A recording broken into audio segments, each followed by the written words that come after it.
Ed, you're over. Karen? Karen? Good afternoon, everyone.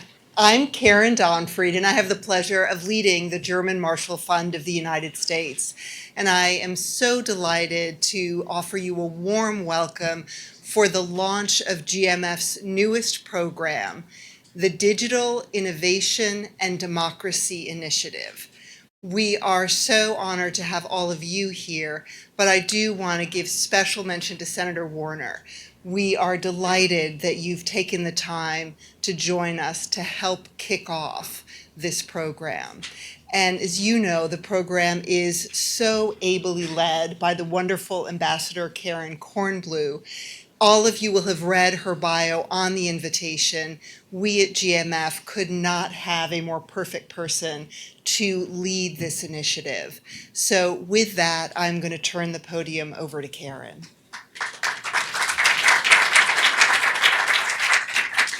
Thank you. Welcome, welcome. Thank you all for coming. We picked the slowest news day we could possibly pick for this launch. I really appreciate you all being here. A special welcome and thank you to Senator Mark Warner. We're so grateful to you for your leadership on the Intelligence Committee and so many of these other issues. I'll introduce you in a second, but we're thrilled that you're here. And I want to thank you all for joining us to launch this program, which we hope in part will carry on and support some of the great work that Senator Warner has been doing on these topics.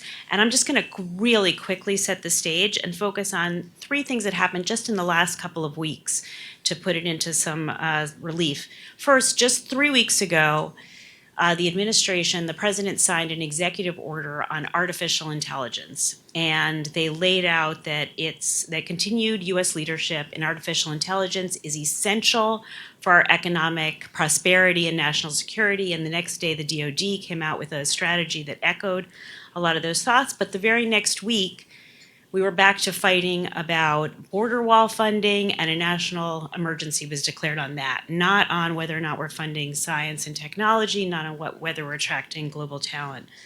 Second, earlier this week, a UN special rapporteur documented how an American social media company contributed to the jailing of a Philippine journalist because of postings urging violence that they didn't take down. And so she had to reveal them. And then third, just yesterday, we read in the news that the Internet Research Agency in Russia had still been active trying to influence our elections as recently as the 2018 election. And I think the hard truth that underlies all of this, when it gets bumped from the first column of the newspaper, is that the US has stopped leading the way we have so much in the past. We've stopped leading on scientific research and education, but also in creating the frameworks that we've created since World War II and through the early days of the internet. And so we're not really setting up a framework for how these technologies can be deployed, how competition can occur, and that has drastic implications for democracies and democratic values around the world. And so, but some of these reasons are because we thought the technology would be automatically democracy enhancing, that there was something about this new technology that would just, cause democracy to break out in the Middle East and, everyone to hug and get along. But part of it is obviously it's really hard to regulate in this area and to have public policy in this area. There are First Amendment implications. We don't want to squash innovation.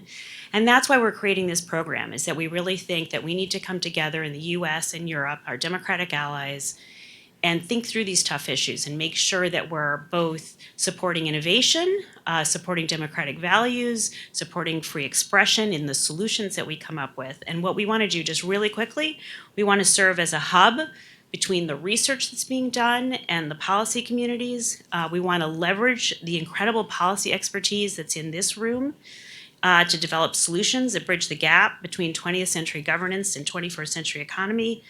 And we want to leverage GMF's transatlantic networks to build US-EU strategies. that work. And we're going to be doing this with an amazing group of senior fellows. I'm really excited.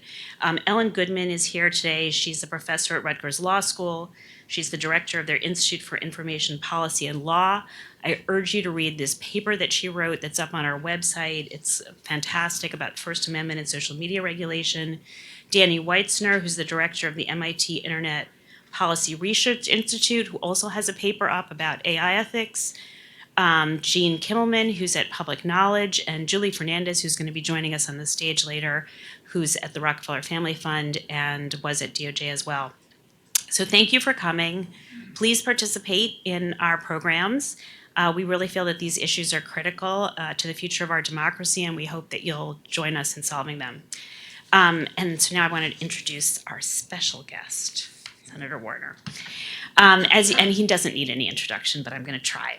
Senator Warner, as you know, spent 20 years as a successful technology entrepreneur, so he knows a thing or two about innovation. He was elected governor of Virginia in 2001. When he left the governor's office in 2006, Virginia was ranked as the best state for business, the best managed state, and the best state in which to receive a public education. He's been recognized as a national leader in fighting for our military men and women and veterans. He is importantly the vice chair of the Intelligence Committee, in which role he has played an invaluable role. We're so grateful to him.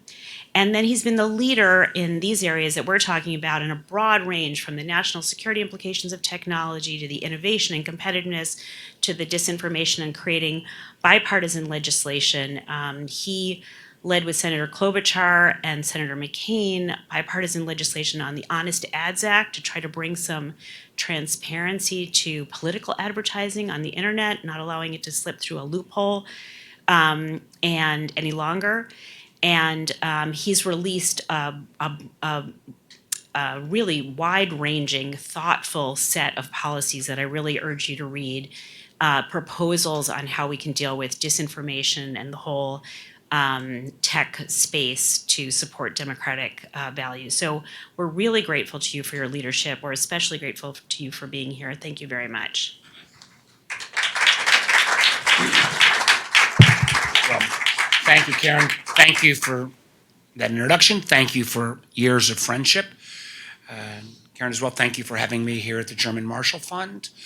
I was hoping I was going to have a chance to completely pre-prepared a few more times my comments, but I spent 9 hours yesterday in a skiff with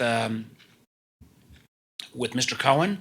So I've been focused on certain other things in the last 24 hours. So I'm going to be actually more presenting some of these materials. I also want to acknowledge someone from my staff, and Karen made mention of the white paper that we put out, and someone who has worked with me the last few years, who candidly is the innovative thinker behind a lot of the work that I've been trying to do in this space, and that's Rafi Martina. And please continuing to call on him as now we've got to take all these ideas and actually turn them into legislation that becomes rules and laws. So he's got a lot of work in front of him, and we're desperately open for business to have additional assistance and recognizing we haven't got it all right.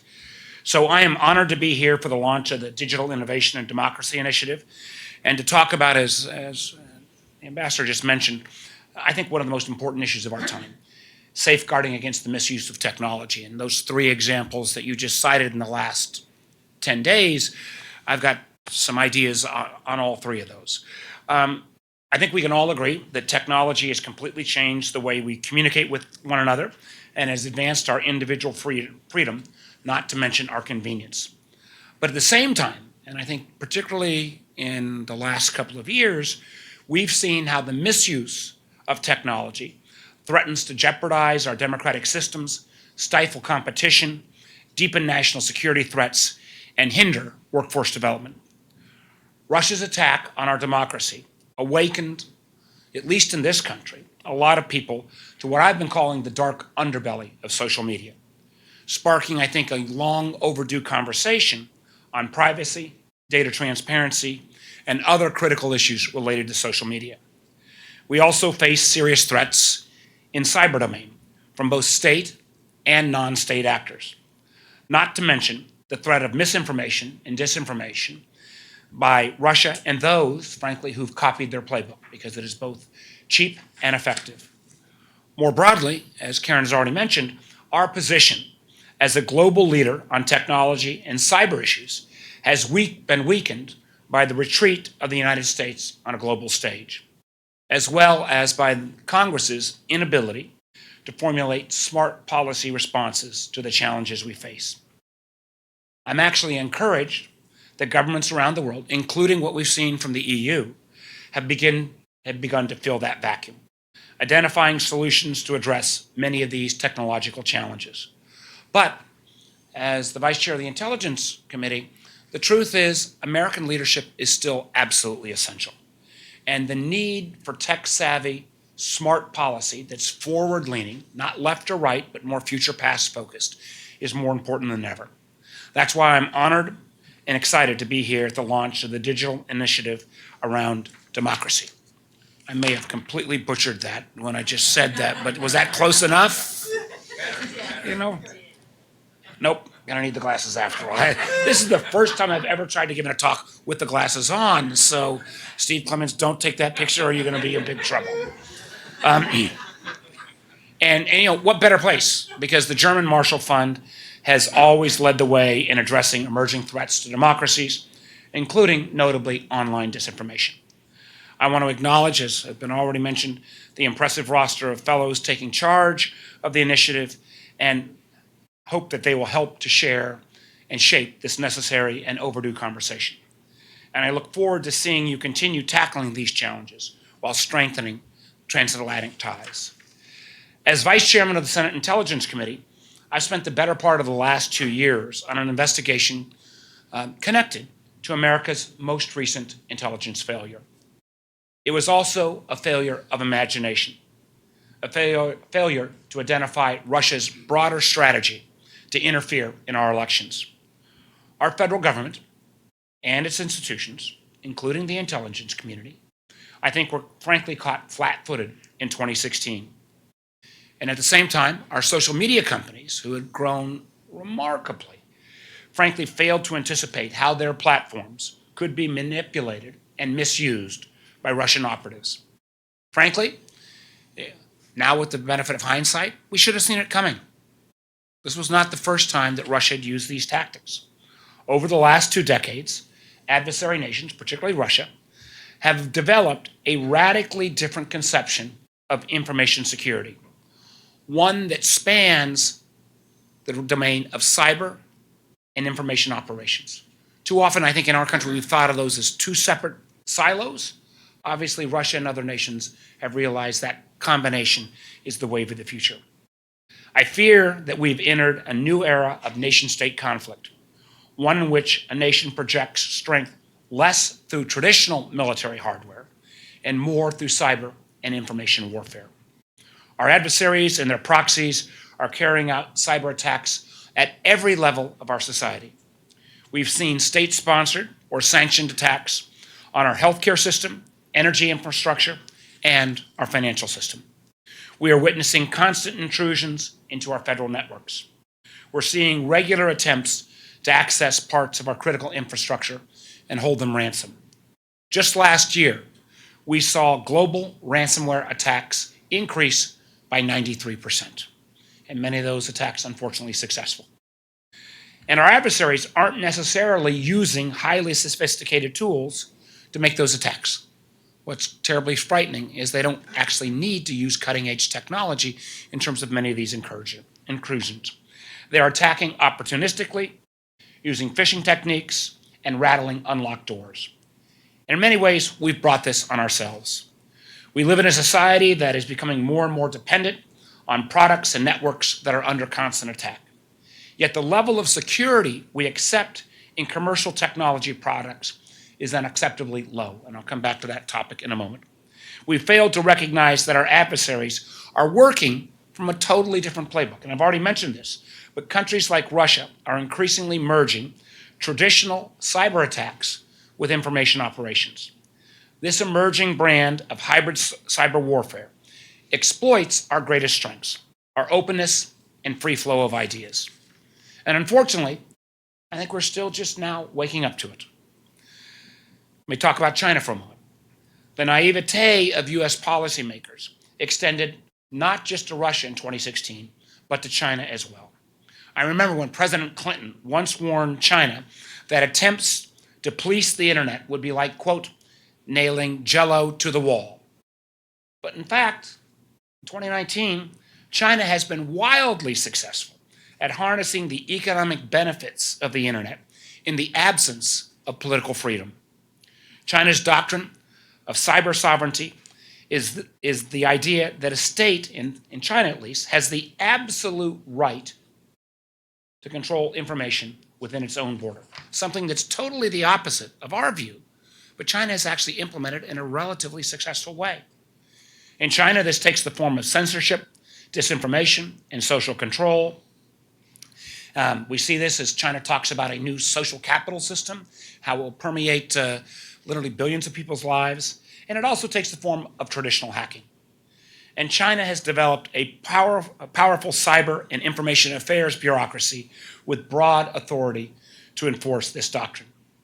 We see indications of the Chinese approach in their successful efforts to recruit Western companies to their information control efforts.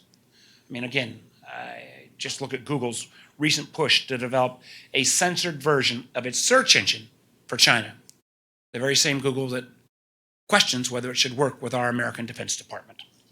Today, China's cyber and censorship infrastructure is the envy of authoritarian regimes around the world. And China is now exporting both its technology and cyber sovereignty doctrine to countries like Venezuela, Ethiopia, Pakistan. And when we see countries like North Korea and Iran also copy both the best from China and the best from Russia's disinformation playbook, we see enormous challenges going forward. As Western democracies, we cannot remain complacent. While some in the private sector have begun to grapple with the challenge, many more remain resistant to changes and the regulations needed. And the truth is, once again, Congress has not gotten its act together either. That's why it's important that we, as allies, work together to get ahead of the program. It's not enough to simply improve the security of our infrastructure, computer systems, and data. We must work in a coordinated way to deal with adversaries who are using technologies to exploit our freedom and openness, and through those tools, attack our democracy. We need to develop new rules and norms for the use of cyber and information operations. We also need better tools to enforce existing norms. And most importantly, we cannot do this on a nation-state basis alone. We have to do this on an international scale. We need to develop shared strategies with our allies that will strengthen these norms. And when possible, we need to develop these norms with our adversaries as well. We should be linking consensus principles of state behavior in cyberspace explicitly with deterrence and enforcement policies. Together, we should predetermine responses for potential targets, perpetrators, and severity of attack. That means clearly and publicly linking actions and countermeasures to specific provocations. But norms on traditional cyber attacks alone are not enough. We also need to bring information operations into the debate. We need to build support for rules that address the internet's potential for censorship and repression. We need to present alternatives that explicitly embrace a free and open internet.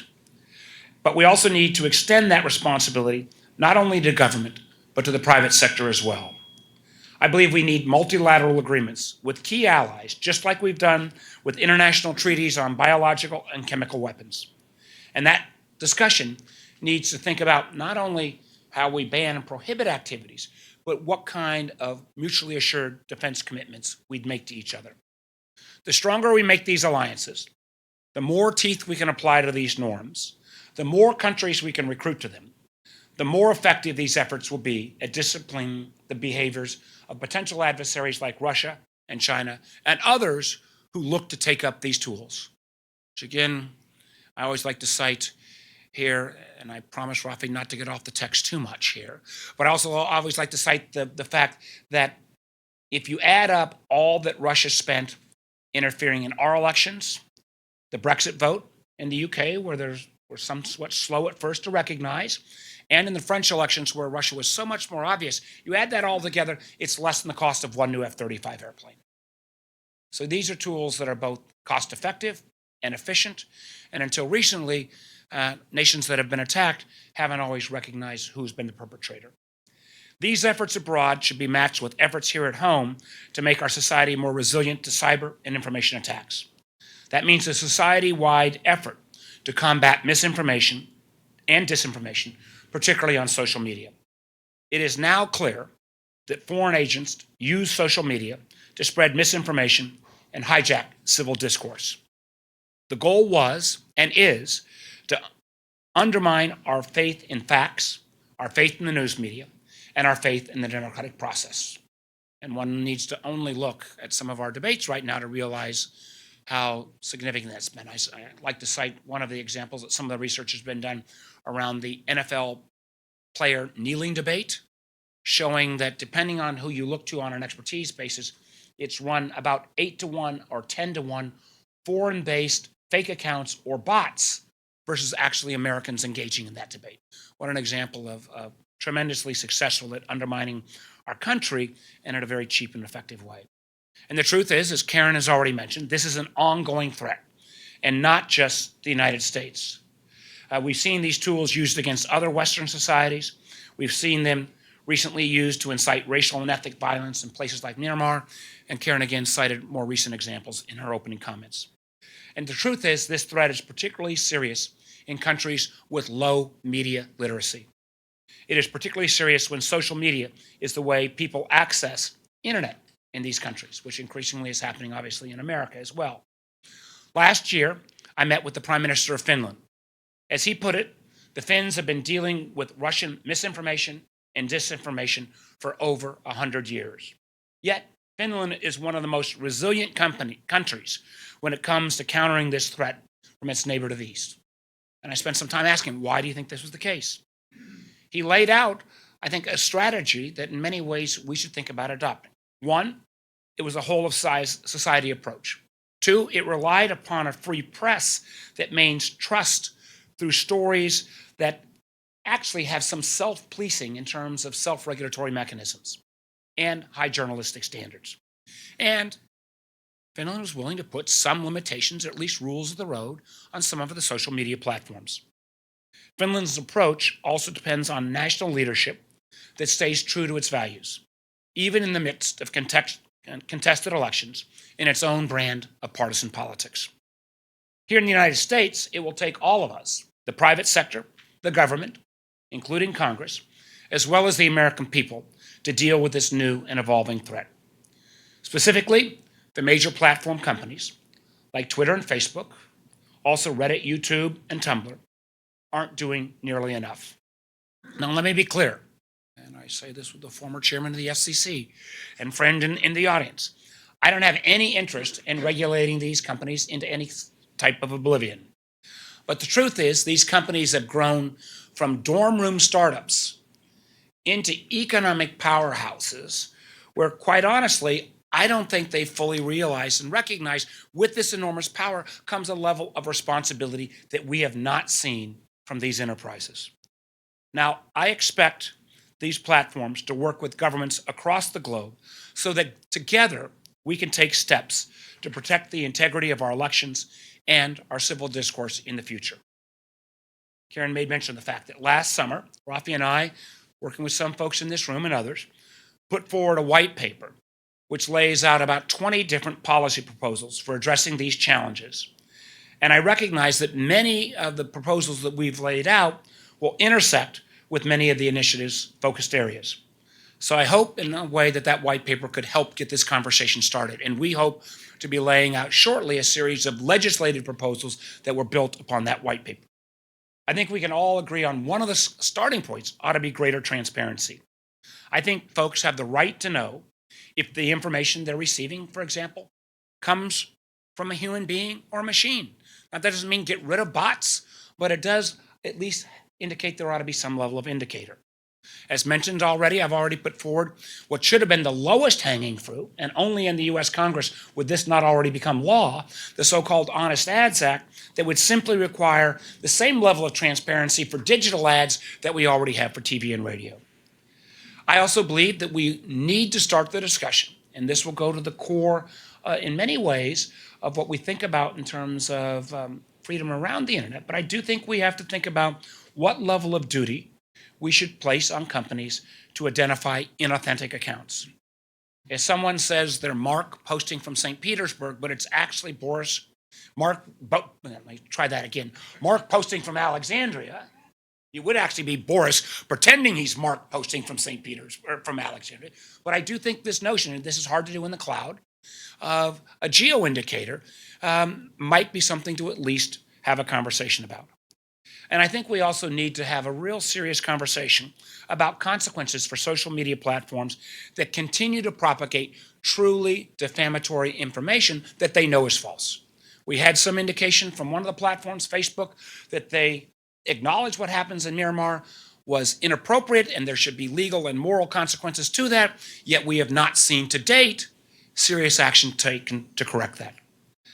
I believe also that platforms should consider granting greater access to academics and other analysts studying social trends like disinformation. We've also in that white paper, or I'll go through all my time, talked about privacy. Obviously, the Europeans have taken great steps there. I think there's opportunities here in terms of greater transparency, not only about the data that the platforms collect on us, but I think if we could introduce the notion of data interoperability. I think with friends in the audience who are old telecom guys, they can remember the old days when it was tough to move from one telco to another until we had number portability. I think we ought to have data portability. That ought to be combined with some level of interoperability. So there are ways, I believe, including one of the things that they've been most resistant on, price transparency. So if we know Reed's data is worth X and Mark's is worth Y and Karen's is worth Z, I think there may be market forces that would start to intermediate between the platforms and users. So there may be a whole batch of areas around what I like to think of these three areas that we look at as one, privacy, where maybe the debate has gone the furthest. The other is, are there areas around pro-competitive forces that will require greater transparency? And then I think we need to have a real honest conversation about identity validation, which raises, particularly in a lot of nations, real concerns, but it may be where we're headed. And my hope would be, and I make this appeal on a regular basis, that the companies got to realize this is coming. They can either work with us for us to try to get it right in a thoughtful way that allows them to continue to flourish, or they can continue to try to stiff arm us, and we are one event away from an overreaction, whether it be here in the United States or in places in the EU. And my appeal again to these companies, which so far has only gotten marginal response, come help us sort through, push the envelope in terms of what you're comfortable with and what you're not. Let's start, and I'll close with a couple of areas that should be the lowest hanging fruit. And that is, now switching back basically to cyber. I think we've all known for the last few years that we're moving, particularly as we move from 4G to 5G, into a world where, based on that new network, literally billions of devices are going to be connected with the IoT connected devices. And one of the things that just candidly amazes me that in 2019 is that we still exist in a world where the United States government and all of us as Americans are buying millions, if not billions, of these devices that are interconnected to the internet through our appliances and sensors and a host of other items, and there is still not even de minimis security requirements. So think about the fact that we build these enormous new cybersecurity protections, and then the bad guys get in through the microwave or the refrigerator in the workroom kitchen of the of a facility that is otherwise hardened. And it has been I have bipartisan legislation on this that I've got with Senator Cory Gardner. We've had it for 2 years. The good news is I think NIST is finally starting to move in this area, but it is crazy that we don't have de minimis standards for IoT. And I think in one area, DoD is at least going to do this administratively if we can't do it on a legal basis. One of the areas that we've most recently started on as well is in the realm of cyber protections in healthcare. According to the GAO, more than 113 million care records were stolen back in 2015. That's 3 years ago. We've put out a solicitation to all the healthcare operators around the country to help us think through, again, within the healthcare space, what should a cybersecurity regime look like? That's an area where, again, I think we need to make sure that we move forward. Conclusion on this is, democracies, frankly, are at the forefront of technological innovation. The free and open internet that we have all talked about, and many in this room have fought for, that very freedom and openness, in many ways our adversaries are finding ways to use that as a vulnerability. I think we need to protect, that free and open internet. But we need to understand that the rules of the road have changed a little bit, that the notion that we operated with perhaps in the 90s where cyber and misinformation were in different cylinders, that they have merged together. I think that the effectiveness and efficiency of our adversaries to use these very tools that have allowed us to communicate in newfound ways have also demonstrated, whether we call it the social media underbelly or whether we see it as the Achilles heel of our democracy in this technological age. This is truly the issue of our time. In many ways, I would argue that perhaps the president's time would have been better spent a week ago Friday before he went to play golf, rather than declaring a national emergency about the need to build a wall, that perhaps we ought to have that national emergency focusing on how democracy can continue to flourish in the technological age. That would be a subject worthy of the kind of debate that is needed, and I hope the kind of debate that will be sponsored here at the German Marshall Fund Initiative. Thank you very much for having me. I look forward to our conversation.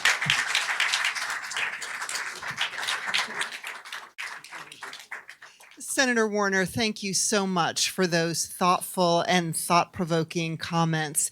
And the note you ended on, I do agree that that is what Ambassador Kornblue is going to be doing with the initiative that she started. The panel has now taken the stage, and I am going to turn the podium over to Ed Luce, who will moderate. Thank you, Ed. Thank you, Karen. It's always a pleasure to be at GMF. It's a particular pleasure on this, as the other Karen mentioned, one of those days where, as a journalist, you wonder, what you should be doing because there's nothing much going on. It's a particular pleasure to be breaking that for such an important launch of such an important initiative, and one, I think, brilliant decision on your part, headed by the other Karen Kornblue, who I couldn't think really of a better person to head it. It's also great to have Julie Fernandez here, who's got a wealth of experience on this subject in Obama's DOJ, at the Civil Rights Division, at the Open Society Foundation, and now at Rockefeller. So welcome to you, Julie. Let me start, though, with the Senator. Thank you very much for your very thought-provoking remarks and interesting and rich remarks. Let me ask a very basic question. You said that with hindsight, we should have seen it coming in 2016. Very memorable way of putting it.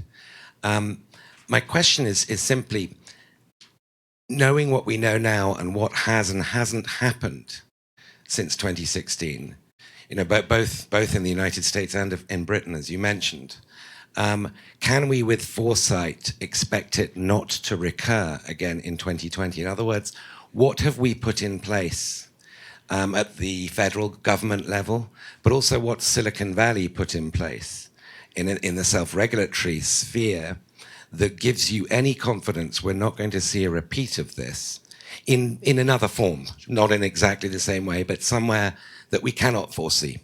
Well, and let me try to be brief so we make sure we get this a full conversation. One is, many of the same techniques that Russia used in 2016 were used again in 2018. We, and DHS and the American government did a much better job, one of at least closing the doors, closing the windows, and locking the doors on our electoral system. The vulnerabilities that we had in 2016, I think, if the Russians had actually chosen to exploit those, it could have been an absolute disaster. We've done a better job at better protecting our electoral systems, and we've done a better job at counterbalancing and potentially using certain offensive capabilities in terms of the misinformation, disinformation category. One of the things that I have been strongly urging the intelligence community to do, and is that 2018 was a good news story. They need to be willing to, either in a classified or declassified setting, brief more Americans about what we did to protect our systems better. We need to continue to make sure that our allies are aware of what we did, and I think we've gotten better on that. But as you said, my fear, where the kind of cutting edge of this type of attack comes, is 2016 was disproportionately driven by people's masquerading with fake accounts, fake personas that drove traffic around divisive issues. That's just with a text-driven account. My fear is deep fake technology. So not only do you create a fake account, but you have a video image of someone speaking, and I don't think it will be necessarily the case of interference in elections where you be the first place. I think it's much easier to spread chaos in the markets. I mean, if you had somebody that looked like Jay Powell making an announcement real time, what it could do to disrupt the markets. And so 2018, fine. Preparing for 2020, I think we need to do more. I think it's still absolutely crazy that we don't have minimum requirements, and the companies have made some progress. This is where I'll give Facebook and Google and Twitter progress on the paid advertising. But in terms of engaging with us on really a new fulsome framework of regulations, they have not engaged. I think they still believe, that some of them still believe at least, that if they just keep their heads down, this is going to go away. And if there's one message I want to give, is that the wild, wild west days of the internet are in the rearview mirror. And work with us so we can do this in a sensible fashion, or wait to some bad event happening. And as we've seen in our legislative process, we will overreact and do something stupid. I want to get to Karen in 1 second, but let me just ask a quick follow-up on what you've just said.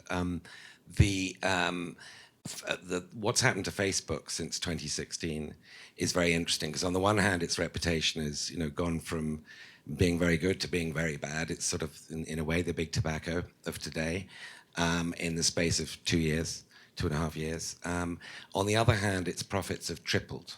So in terms of what people like Sheryl Sandberg and Mark Zuckerberg will see as their job as doing, which is maximizing shareholder return, it's working. This is the golden age of Facebook.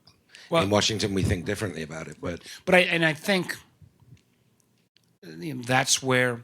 But as we've seen on Facebook, we've seen a lot of folks migrate from one Facebook platform, Facebook, to Instagram. So if you have that much enormous market power, they've not felt the economic pain yet, and arguably, Google's tried to keep its head low. But if you look at the volume of just truly inflammatory content on YouTube, it probably exceeds everything else on all the other platforms combined. So that's why I believe that others are arguing for, and there may be some in the room who are arguing for, the economic power is so great that the only alternative is the view of a utility or breaking up. That's one end. There's obviously the privacy constraints that California and the EU has put in place. Some of those proposals we put forward, what they have not been willing to really work with us on in a meaningful way, because short of breakup or short of over-regulatory approach, the only two areas that I see that can give users some sense of confidence would be questions around identity validation or questions around whether it's geographic validation or knowing whether you're talking to a human being or a bot, or the ability to try to introduce new competitors into the marketplace. And in that, you need data transparency, pricing transparency, and interoperability. So those two that go to the kind of the core business model that would potentially introduce competition, they've been reluctant to move forward on so far. Let's just to stand back a little bit. Karen, again, congratulations on launching this today. Huge area, across many disciplines and all geographies, but a vitally important one to the future of our political systems. When you look at your sort of principles, of protecting innovation and creativity in our systems, whilst also improving individual privacy protections and indeed taking steps to protect our system of liberal democracy, do you see a trade-off there? Do you see, in other words, China doesn't care about individual privacy, doesn't much care about it, it doesn't care at all about liberal democracy, and it is innovating like gangbusters. Is there a trade-off in these very difficult decisions that we have to make? It's a great question. And I do want to say that while we're looking at a broad range of issues, I want to make mention of another program that's here at the German Marshall Fund, which is the Alliance for Securing Democracy, which has been playing an incredibly vital role in dealing with the issue of foreign interference in elections. So very, very good work. And that was one of the things that encouraged me to come here, is it was already this incredibly strong program doing such important work. I think it's a great question, and I think the senator mentioned that democracies have been at the forefront of innovation, and that's our hope that they will continue to be, that there's something about the free interchange of ideas that leads to more innovation. But there's no question that if you have more data to feed into your algorithm, your artificial intelligence system may be better. And if you're China and you have few restrictions on the gathering up of data, in fact, your internet companies are also providing your payment systems and doing all the e-commerce. Each one of these companies is sucking up an enormous amount of data. And now with the digital Silk Road, they're operating across Africa and sucking up more data. So it is really concerning that without guardrails, their systems could outpace ours. And I think without turning it into, a purely competition issue, because I think some have said about artificial intelligence that we shouldn't think of it in those terms. It's not a new Sputnik kind of race to space. It's an enabling technology. But I do think we have to worry about the national security implications and economic questions about our falling behind. And that's why I think what we need to do is work with our allies and really use whatever levers we have multilaterally, multi-stakeholder, moral suasion, to get a set of guardrails internationally. And GDPR, the privacy law of Europe, has been incredibly influential. There are a number of places in Latin America and elsewhere that are starting to implement it, but the U.S. has been sitting on the sidelines. And I think we really have to get back in the game and figure out how to set some guardrails. Is it too late to convince, China, Russia, Iran, et cetera? Let's figure it out and let's try. But I mean, when I was at the OECD, we saw a bunch of these, it seems impossible to do multilateral mechanisms that did succeed. Anti-corruption.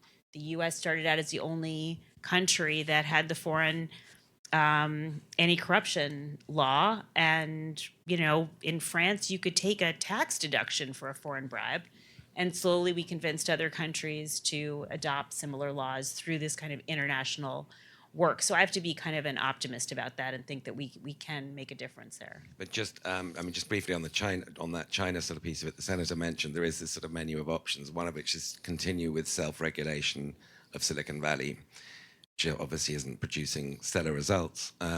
Another is to have strong regulation from DC. And a third, at the sort of more extreme end, is to actually do trust busting. Do you think the China competitiveness context is going to is going to inhibit the trust busting option, if indeed it shouldn't be inhibited? So there's a really, I mean, as the senator alluded, there's a really interesting conversation going on about competition because traditional, many people here know much better than I, the traditional U.S. antitrust approach has been about price, and we all get Facebook and Google for free. So Not really for free with Not that really, sucking not really. sound of data coming out of you, mean. exactly. So there's a really interesting, robust debate, and Europe is experimenting. So the German antitrust authority just looked at data power and said that they shouldn't be able to share. Facebook shouldn't be able to share data with third-party ad providers because that was. And then they took an antitrust perspective on that, a competition perspective. So I think those conversations are going to go on. But I do think there's this sense that these companies are so big that, as Senator Warner was saying, even if there's something you don't like, you as a consumer don't have the options. And so I think one way or another, we have to deal with that. To do an advertisement for one of our papers, Gene Kimmelman has a paper on our website now about, okay, there's antitrust, but there are all these other levers to enforce competition. And let's look at some of those too. And again, to call out Reed Hunt, who is chairman of the FCC, these regulatory agencies bring competition along in other ways besides antitrust. Julie, the senator mentioned intriguingly your conversation with the Prime Minister of Finland, that Finland, has had a century of hybrid warfare, of information warfare from neighboring Russia, which is bang next door, and it feels fairly confident its democracy can withstand it. You've done a lot of work on voting rights and algorithms and biases and all kinds of aspects to this crisis of democracy we're living through here. What is it about Finland we can import, or other countries with more robust awareness of this challenge? Well, I think the challenge that we have that is different is that we're trying to actually maintain a multiracial democracy. And I think that that's a particular feature of our country that makes us actually more vulnerable and makes this harder for us to fix. Like it makes a lot of things hard for us to fix. I mean, I'm not a technologist, I'm not a national security person, but I'm frightened at what has happened, how the platforms have allowed not just Russian misinformation or disinformation, but sort of have allowed lots of different aspects in our own country to exploit our very real and deep racial divisions to sort of tear at our democracy whole cloth, so that what we're left with is a more balkanized, more, and certainly our president doesn't help, but he himself is a product of this, right? This sort of the unleashing of the amount of hatred and negative stereotyping that people are just chomping at. When the Russians, for a long time, I used to do stuff with the State Department around having legal expert dialogue with China. And one of the things that was so interesting was that the Chinese used to love to talk about our race problem in America. They love talking about it because they know how divisive it was. So international fora, they always want to talk about, well, tell us about Rodney King. I was so tired of talking about Rodney King at the internet, but that's what they want to talk about. What the Russians knew is that most of their misinformation, disinformation, they're pretending to be African-American organizations telling African Americans that they shouldn't trust Hillary Clinton. So they knew that. They knew that that's our Achilles heel. They knew how to blow that up. And then other people sort of picked up on that. So I think that Finland isn't going to help us because I think that at least from my perspective, part of what we need to grapple with is how are we regulating what is inciting racial divisiveness and hatred. It's interesting that you mentioned, Senator, that the take the knee social media stuff, mostly Russian, 80% Russian. Of course it was. So I think that if we don't address that, I think we're missing it. And we're missing, if we don't take seriously the need to understand, regulate, and counter that the democracy will fall apart. And so what we're saving isn't really us, but it's a different country. Can I just add two quickie add-ons there. One is, I mean, and these tools being used. If you look at Myanmar, it was again racial. It was against the Rohingya. I would say that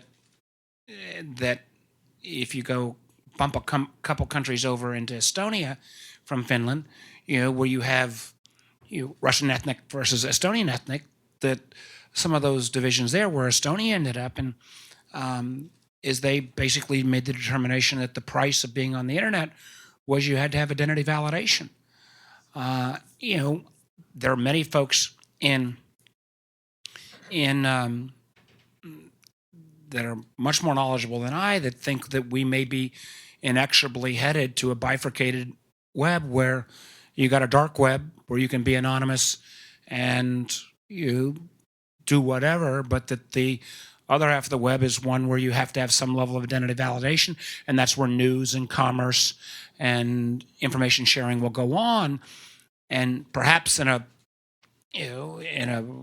fully Western democracy, even there you'll have pushback, but you could make some sense. But I do question: what does that do to the female journalist in Egypt who's trying to have her voice heard? These are hard issues. But the one thing I think we can add, that I at least absolutely believe, is the status quo is not working. So there's 5 minutes left, so I'm going to ask some machine gun questions because I want one or two from the audience, token questions from the audience. Apologies for hogging this. Facebook have now got 30,000 people doing a very traumatic job of deciding which posts to take down, and there are some horrible posts being put up. But they're humans and they're following guidelines, and the guidelines seem to permit calls for Muslim pogroms in Myanmar, but ban the merest hint of a female nipple. There's something clearly wrong with the guidelines there. But even if the guidelines were correct, it's very, very qualitative, the judgment we're asking them to make. And given that their revenue model doesn't plead with them to make these judgments, they're doing this under duress. Can we ever expect them to do it? In other words, should we make these platforms, publishers, responsible for the content that they carry? And this is a question to Senator, but also to Julie and the Karen. Section It's 230 important. exemption. Yeah. Well, 230, I think that where this debate will start may not be at Section 230. I think it may start around similar analogies to children's decency acts on television. That it may actually come up not through straight on in terms of reclassification as publishers, but it may be not dissimilar to addictive YouTube content as a starting place. And to say that we've already got some bright line that cannot be crossed at all isn't the case. We already ban child pornography. We now ban sex trafficking. We prohibit some level of bomb making. So there are content restrictions. How much further we go, I concur that Facebook is making an effort here, and it's difficult for them, but it is limiting content in any type very much contradicts their basic business model. So there's that enormous tension that I don't know how we fully sort through. Both of you. Julia. I think part of how, I don't know the answer either, but I think part of how we sort through is not worry too much about their business model. I mean, I kind of feel like we have to worry more about what type of guidelines and regulations will get us where we think we need to be in order to protect our country. I kind of feel like we shouldn't worry too much about their business model because, in fact, that's all I'll say. Karen. Well, I'll just represent the First Amendment here. No, but we want to balance, obviously, against untransparent moderation that the rest of us can't see. And these are, I mean, I think we all feel like something needs to be done. And I just think this needs a scalpel, not a sledgehammer. And, you know, Rafi and I were discussing this at lunch, and I think Ellen is going to help us think through a lot of these issues and bringing some expertise to bear and try to help, you know, come up with some options that might be helpful for people who are in the arena, like Senator Warner, who are crafting the solutions. Because we obviously want to balance the speech issue, the transparency issue, with making somebody have some skin in the game who actually has the ability to take down the really violent, vile stuff. And there has to be a sense of urgency after the synagogue massacre in Pittsburgh. You know, the amount of vile content that appeared in the immediate aftermath. You know, somehow the 10,000 people that Facebook was supposed to hire, I'm not sure where they were on their jobs those days. That scalpel, not a sledgehammer, seems like perfect guideline for one or two really quick, really staccato questions. The lady in the third row on the Thanks. Lauren Max from Insight Cybersecurity. I have a number of questions to choose from, but Yeah, just one of them. Yes, Just I one will of them. choose one. I guess I'm primarily wondering why healthcare, with your proposal on a healthcare plan. There's already HIPAA, and there's a question of how are we securing our communications networks, as they are such a critical medium for attack. Are there things, cyber hygiene things?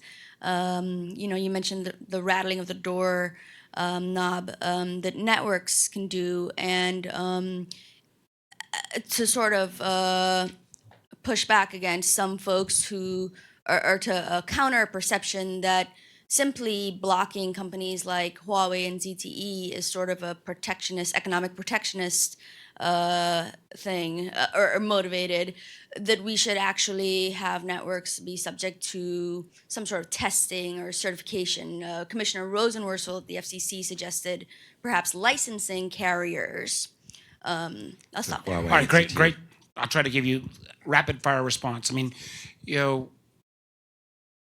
I agree with the United States government and its consensus opinion on Huawei and ZTE, and this would be a much longer answer, but my fear is that because this is the first time we've ever had, as we move from 4G to 5G, a realm where it's not going to be Western equipment or American equipment that could be dominating, and the ability to send downstream upgrades is where really the vulnerability lies. So, you know, Australia, New Zealand, the United States, many other countries are going through this. If there is a certification process that can improve that, I'm all for it. You know, HIPAA, I think, frankly, is as much a challenge as it is a protection. I do think there are cyber hygiene tools that we need to use, and if you look at the volume of ransomware that has dramatically increased around hospital systems that flies under the radar, one of the reasons why we think, you know, the level of standardization of good cyber hygiene ought to start in healthcare, and there is no area where IoT connected devices provide more of a vulnerability and are going to be more pervasive than in healthcare. So to me, this is an area that seemed like it is not the only industry, but it is one that we felt, you know, people I think are starting to realize the real-time immediate threat, and there's not a framework yet. And if we can solicit that information on the front end and make the industry feel or actively have engagement as we try to think it through, that'd be a better way to start. So finally, the man on the right there, and make it even more staccato than the previous question. Staccato indeed. Steve. Steve Del Bianco with NetChoice. Karen, congratulations on the initiative. It's an outstanding aspiration. And I do want to ask whether and how you can bring a business perspective. When I look at the fellows, I don't see a business perspective. I heard your question about we don't need to worry about the business model, but oh, you do. Think about it. You're asking companies to hire thousands of people to do content moderation, real-time, verifiable authentication of individuals and geography, as the senator talked about. That's going to take scale, size, and dollars. You need to bring the business community into this initiative, or you'll come up with ideas that won't be implementable. Thank you. Yeah, amen. Yeah, you're totally right, Steve, and maybe we can rely on you to help us do that. But I think you're absolutely right. We don't. I think the problem that we're confronting is 20th century governance models, both government, but also maybe some governance. And maybe I think we need to bring some design thinking. What's the whole ecosystem that we're looking at? And what kinds of solutions are really going to make a difference? Would it be regulation? Would it be different business practices? Is it something different that the user can do? And we need to, Danny Weitzner, who's at MIT, I think is going to help us bring some of that perspective. But you're absolutely right. We do need technologists, entrepreneurs, along with the other stakeholders, civil society, academia, and so on. So thank you very much for raising that. Can I add one quickie on that too? Just because, and Rafi and I have had lots of arguments about this, and he didn't agree with my argument here. So, that I don't want our Western companies simply supplanted by Huawei, Baidu, and Tencent. But I do think if we just, and I don't mean to pick on Facebook, because in many areas Facebook has been willing to lean in on political advertising and others. I think there's more to be done. But I think, at least dealing with the platform companies, I've never seen as fast a fundamental change in people's viewpoints. And I think that we were all kind of enamored with these enterprises, and they are great American success stories, and I want them to still succeed. But the feelings, and we are one event away from some massive disruption caused by a deep fake or some documentable foreign-based hate speech that causes another massacre. And then you will see elected officials and policymakers rush to a solution that, as Julie said, completely dismisses the business model, and maybe in the long run simply allows foreign enterprise, because these are all worldwide enterprises at this point, to come and supplant American. So I don't want to do that. But do not presume that just because Congress has been inept so far on this, that we will continue forever. That sense of urgency is really something we need. I just want to add one thing. I feel like sometimes, I get the sense sometimes, thank you. I get the sense sometimes that we spend a lot of time worrying about how we can preserve these companies' prerogatives to make as much money as they can. So when I say I don't care about their business model, of course, it's not that I don't care about their company's ability to sort of do their thing. But when we're talking about what we're doing to preserve our democracy, I'm not sure the first thing we should think about is whether or not this fits into Facebook's model of how do we get everybody's information, as much of it as we can, and monetize it so we can make a lot of money. I'm not sure that's the first thing I'd think about. That's a good note on what to end, and I think on which to end on it. And I think we've got only a tiny foretaste of the sort of scale and breadth and richness of what Karen's Centre is going to be bringing. I think Karen. So congratulations, and Karen had one or two more things to say at the end. Yeah, I just wanted to thank the Senator so much again for coming, and I didn't thank some of the people around here, Zach and Laura Hope, and thank you so much, and Manier and Jordan and others, and also some of the support that we've gotten from the Democracy Fund. We couldn't be starting this without that. So, and thank you so much, Karen, for hosting us here at the German Marshall Fund. It's really going to be a lot of fun if you all help. Thank you very much. Bye-bye.